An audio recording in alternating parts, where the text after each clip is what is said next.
Chris Hensley is a registered representative of Cambridge Investment Research, Inc., a broker-dealer member of FINRA SIPC, investment advisor representative of Cambridge Investment Research Advisors, Inc., a registered investment advisor. Cambridge and Houston First Financial Group are not affiliated.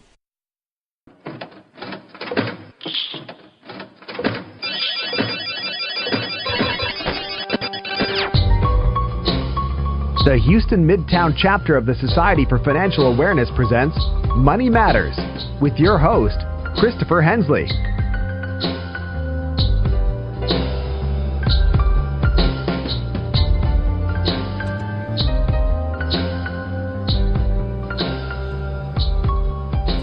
Good morning, everybody, or good afternoon, shall I say. You are listening to Money Matters on KPFT Houston. I'm Chris Hensley. The time is 11 a.m. Got a great show lined up for you today. By 2030, the U.S. population age 65 and over is expected to double, meaning there will be more and more Americans with Alzheimer's, as many as 16 million by mid-century, when they will nearly be 1 million new cases every year. That means 1 in 8 baby boomers will get the disease after they turn 65. For family members who have to take care of their loved ones, that brings up the question of caregiving. How do we help our loved ones when they go through this? And then, as a business professional who works with this population, when the mental capacity starts to go, how does that work for advisors or business professionals who this could become a liability issue as well when people are making decisions? So FINRA, the organization that oversees financial advisors, has actually put some guidelines together for this. So we're going to do a deep dive with author and speaker Jennifer FitzPatrick into this topic, both from the kind of advisor's perspective, but also from caregiving and from loved ones who have family members that they're dealing with this. So please stay tuned. Keep listening. Jennifer will be joining us very, very shortly. Usually I'll take the first few minutes or so to tell you a little bit about what's going on in the Gulf Coast region, and when it comes to financial literacy, Houston as well. But I wanted to take this moment before Jennifer gets on the line here to talk about the fund drive that's going on with KPFT. As you know, this show is live here in Houston, but it is also a podcast. And so some people get exposed to it through the podcast, and some people locally hear it on KPFT. If you're listening here locally, the show is not free. When I say that, it doesn't cost you a dime. You don't have to pay anything to hear it. However, KPFT as a nonprofit organization has to keep the lights on. They have to keep the transmitter going. Everything has to keep running, and for that, it is publicly funded, and it is publicly funded by listeners, people who enjoy what they hear. So if you like Money Matters, if you like any of the shows that are on KPFT, I want to encourage you to give a couple different ways. The easiest way on the HD side is to log into the website, kpft.org. I believe on the right-hand side there's going to be a tip jar. So if you like the show, you can hit the tip jar and contribute. Make sure to put the show on there. I think there's a place in the notes to do that. But they've also added a app that you can actually download through your smartphone. So if you downloaded what's called Cash App at https://cash.app/, then you're able to instantly send money to KPFT by putting in $KPFT Houston. So a couple different ways to hit that goal. This is the last day of the fundraiser, so I encourage you to go ahead and do that. With that, let's go ahead and get Jennifer on the line. Jennifer, are you there? Hi, Chris. Hi, thank you for joining us today.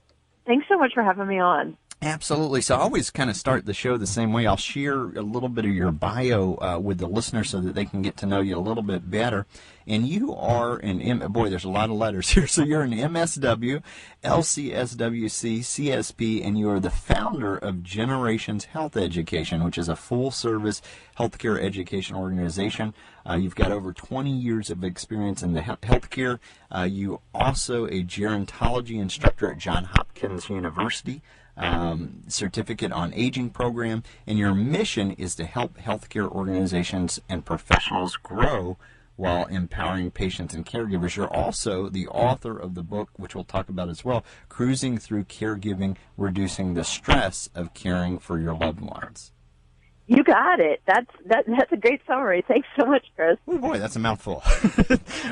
Well, well, thank you for joining us. So let's go ahead and start off a little bit with for some listeners who aren't even familiar with the problem of Alzheimer's or dementia. Can you tell us a little bit about what that is? Sure. So a lot of people tend to think of Alzheimer's or dementia as memory loss, and that is definitely part of it. So just real briefly, if you're not familiar with dementia is simply symptoms. They're not normal going on with your brain. So it might be short-term memory loss. Maybe one of your best friends said that she is moving to another state, and you forget that. That's a big piece of information to forget. But it's also things like you walk outside of your home after dinner to take a walk, and you can't remember which home is yours. Another example might be that you are looking to make coffee in the morning, and you forget how to do that. Another example might be that you are starting to have impulse control problems. So maybe you are the kind of person that's always very gentlemanly, and now suddenly you're using bad language in front of your grandkids. So all of those can be symptoms of dementia. And so dementia is really an umbrella term, and dementia is not necessarily something irreversible. So, for example, when you have these symptoms, the best thing is to go to your doctor and talk to your doctor about it. It is possible that this could be caused by an infection or a nutritional deficiency, these symptoms. But often, especially as we age, it is possible that these symptoms are caused by an irreversible condition like Alzheimer's disease, frontotemporal dementia, Lewy body disease. So dementia is just symptoms. You never want to assume that someone has Alzheimer's or a serious disease until they get a diagnosis from a doc. So there's two paths, because possibly it's something that could be treated if it's related to something that's treatable, but it could also be kind of the worst case where it's irreversible, and so you need to get to a doctor when you have those symptoms that you mentioned, the memory loss, impulse control, those things. So good information there. Let's talk a little bit about as a family member, if you have a parent or a grandparent or a loved one that you see start having some of these symptoms, how do you approach that? It can be really tough because most people are terrified that they will lose their memory or that they're going to have dementia at some point. I think the best thing to do is, if you observe anything new or different with your loved one, to encourage them to go to the doctor, to try to make an appointment to go to the doctor or take a look, see what's happening.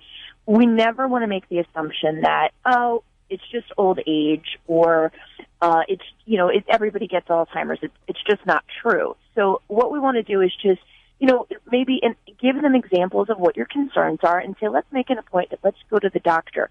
But Chris, that said, that's a tall order. A lot of people try, and their loved one can be really in denial or really resistant. I find that often what can be helpful is to say, look, you never know. This could be a urinary tract infection that mimics delirium, that looks like dementia, and you get an antibiotic and it clears up, and it's nothing to worry about, but let's get it cleared up. Or it could be, you have a B12 deficiency. It could be depression. For older adults, often depression isn't just sadness. It can be memory issues or concentration problems. So I think kind of appealing to them, look, maybe this is something that we can treat and we can help you with. it is a very intimidating conversation for most older adults because most people are terrified. They're terrified of having an irreversible dementia like an Alzheimer's disease. One of the things that you mentioned when we were emailing back and forth there was that FINRA has taken kind of a stance on this, which is unique because that for listeners who aren't aware of what FINRA is kind of the guiding body for financial advisors or people who work in the securities industry or the financial services industry. And for them to come out with a position on anything doesn't happen very lightly. Right, right. So talk a little bit about that. Yes. So when it came to my attention that FINRA was going to empower financial professionals around persons that don't have capacity, I became really excited as somebody that works as an advocate for older adults and also as a clinical social worker who works with families, because right before the new rules came in place in February of 2018, and up until then, if somebody, say you as a financial professional had a client who says, hey, you've worked with the client for 20 years and they're widowed and they come to you and say, hey, I just met somebody on the internet and I'm going to liquidate my account and we're going to move to Tahiti. The financial professional actually had no recourse, even if this was completely out of character for their client. They were to just simply do what the client said. FINRA took a really bold step to empower financial professionals to do more to protect their clients and say, hey, wait a second, this does not seem like Mr. Smith. He's always been really practical. He's always been really conservative, and he doesn't seem like himself. So it empowered FINRA empowered financial professionals to do one of two things. One, to either freeze the account or temporarily until they figure out what's going on, or two, to contact a trusted person that's on the record for that older client. So if they suspect that there's a capacity issue, that if your daughter or your son or your granddaughter is on the account as your trusted contact, your financial professional has the right to say, I'm worried about your dad. Is this, do you think anything's going on? And maybe the daughter will say, oh, gosh, Chris, thank you for calling me because, Dad was just diagnosed with frontotemporal dementia, and, we're trying to get him to, to take that, to get some treatment, and we're trying to look into senior living for him, and evidently he's met somebody, and we're really concerned this person's exploitive. So in the past, it was really tough for financial professionals, and I'm so glad that FINRA has done something to empower the financial professional as well as to protect older clients and their families. Absolutely. And, one of the scary things is when it comes to financial exploitation, a lot of times it's either family members or somebody very close. So I did notice in February when this came out that our forms changed through the broker-dealer that I'm aligned with, where they actually ask you on the application for a trusted person, somebody that if need be, that we can contact. I mean, it is something that they give permission to, so it's optional. They don't necessarily have to give us that information, but it's a question that we're asking now. And if you think about it, for not all financial advisors do what I do, but I focus on mostly 55 and up for retirees, people who are already retired. So my population of my practice is a lot of people who are in that statistic there.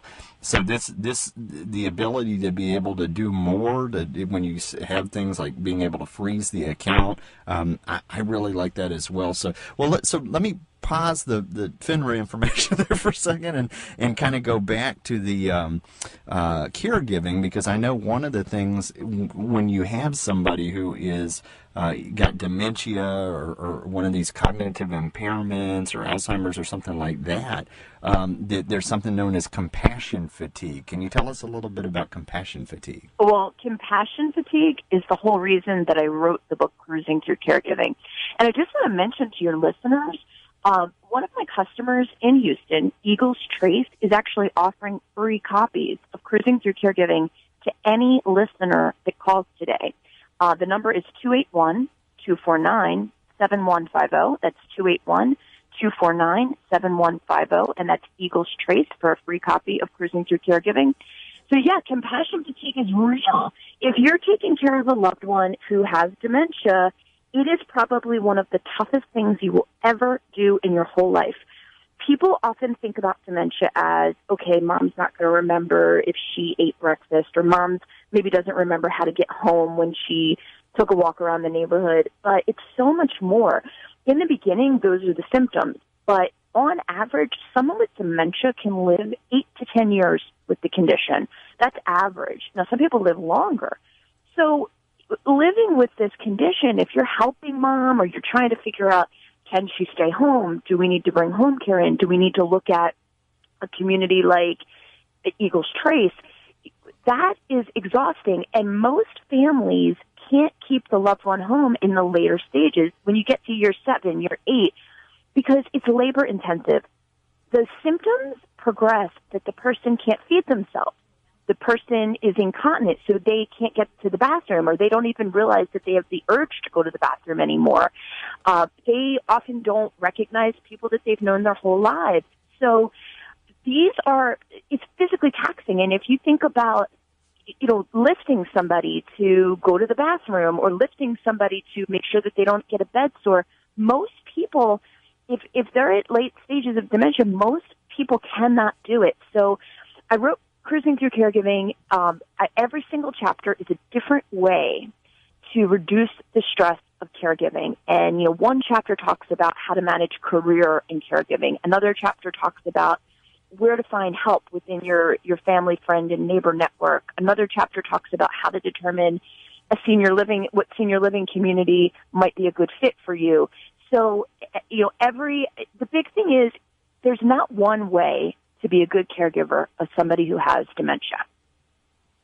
Let's talk a little bit about one of the chapters you mentioned about career and caregiving, because I know for baby boomers who have parents that maybe have taken care of them for their lives, and now that it's kind of flipped. Not everybody has the luxury of being able to take time off from their career to do this. So how do you balance that?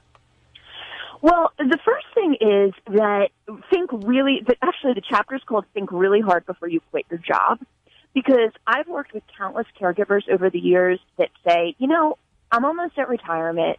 Maybe I'll just quit my job now. I'll retire a little early. I think you need to really think hard about that. 2 things. 1, can you afford it? And you being a financial professional, Chris, you get that. These are years that a lot of people are playing catch up with their 401k. These are years where, you might miss out on that matching contribution from your employer. If you leave the workplace prematurely, are you going to have to pay for your health insurance?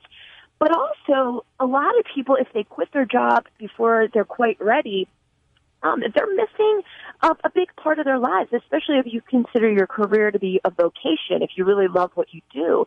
And keep in mind, if you leave your job, often everybody else in the family says, okay, you're free. You can do everything now. I remember when my grandmother was sick, my uncle and my dad were retired, and I had a conversation with my family, and I said, everybody, we have to make sure that it doesn't just go to these 2 people because they're retired. Everybody else, we all have to, just because they're retired doesn't mean that all the burden should fall to them. Yes, they have more free time. We might look at it that they have more free time, but, we all need to still contribute. So I think financially we really have to look at, does it make sense to go part-time or to quit? But talk to your HR, talk to human resources, see what benefits are. I know lots of organizations have a lot of benefits for family caregivers that they might not realize. Most organizations have Family Medical Leave Act if they have over a certain amount of employees. But also there's actually many companies and organizations that have services like discounts on home care providers. So ask your human resources, say, this is the situation that I'm facing. What kinds of services, what kinds of support do you provide for caregivers? And if nothing else, a lot of human resources departments will at least be able to point you in the right direction. I love that, what you just said, because this is, a common problem with retirees. A lot of times people who don't, they have the idea that they're going to retire at this date, we plan around that. And in reality, in real life, one of the main reasons that people retire is either health issues that they have or health issues of their loved ones, where they took some time off and they didn't plan on retiring, but it turns out they never went back because it became a full-time job. And some of those things that people need to look out for that you mentioned were, your benefits, whether you're fully vested or you might miss out on contributing to Social Security credits if you're at the cusp there. And so really answering the question that you said, can you afford it? And are you missing out on some of those things that you kind of assume that you had taken care of, but it may not if you retire early.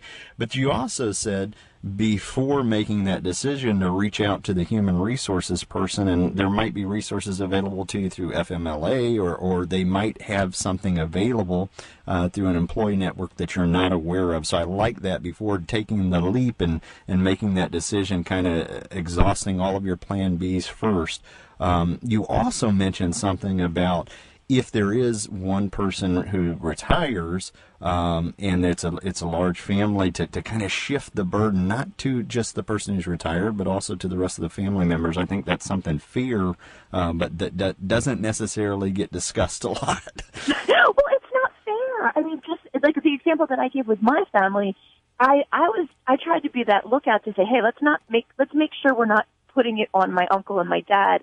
They were doing a lot, and that was great. They were willing to, but it's not just their problem. It's everybody in the family has to contribute. And just because they have more, we view it that they have more free time, but they deserve to have breaks. And it doesn't mean that caregiving needs to be their entire life just because they're retired. Absolutely. So that's something that should be on our radar. So if you have made the leap where you're almost a full-time caregiver, or you're retired and that's what you're doing, or you didn't ask for it, but that's where it is. That's one of the things that family dynamic, having that conversation, having that discussion with your siblings. What other things like that for somebody who is kind of that primary caregiver role should be on their radar, things that they need to consider that they might not have thought about? Well, be mindful of that. You don't want to be in martyr syndrome. Be on the lookout for people who are offering to help. Are you saying yes? So make a list of things, and in Cruising Through Caregiving, I have an exercise called the MET exercise, and it helps you identify tasks that you personally don't have to do. And again, if you want a free copy, Eagles Trace is giving them out, 281-249-7150, free copies from Eagles Trace. But the MET exercise will help you to identify what are the tasks that you don't have to do. So maybe you as the primary caregiver, you want to always go to every doctor appointment with your loved one who has dementia. Okay, understood. That makes sense. But do you have to be the one that does all the grocery shopping? Or do you have to be the one that does all the lawn care? Do you have to be the one that picks up the prescriptions? No, you probably don't. So outsource that. So maybe you have a brother in another state who maybe can't do the doctor's appointments, but maybe he or she can pay for you to get your lawn taken care of.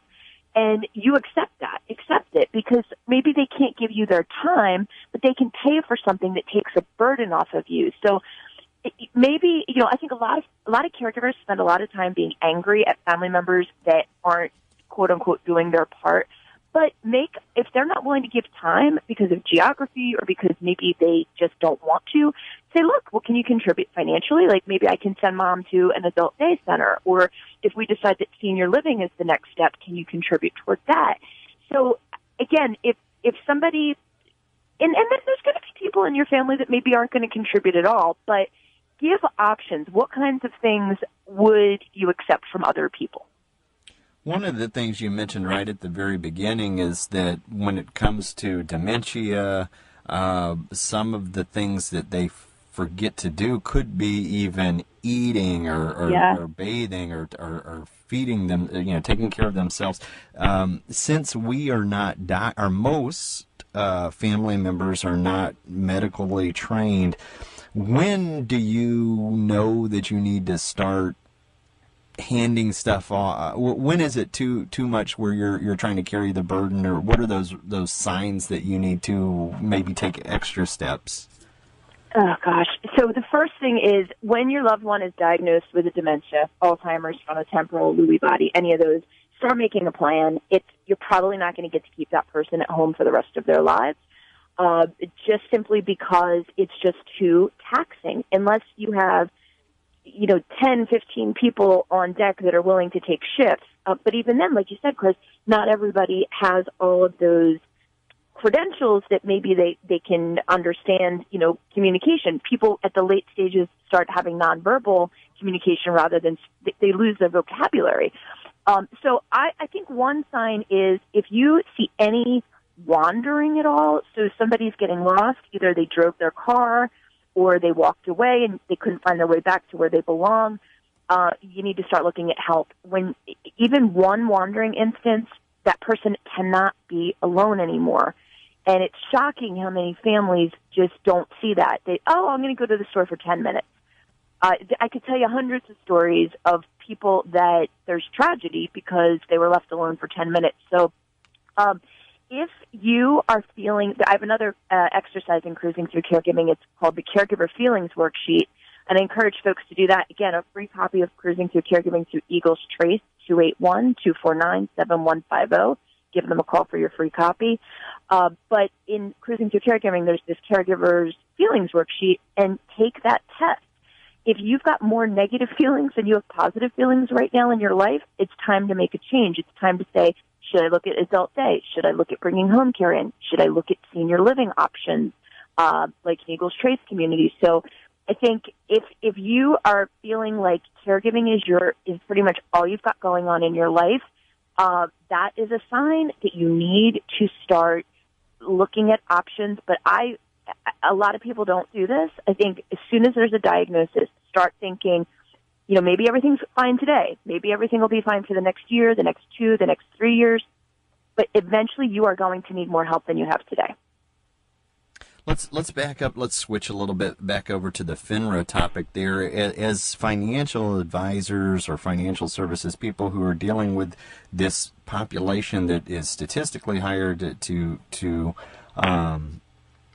have dementia or to have some kind of a cognitive impairment there, other than the FINRA ruling, have you worked with people, or what else could you tell us as tips to things that we need to be aware of?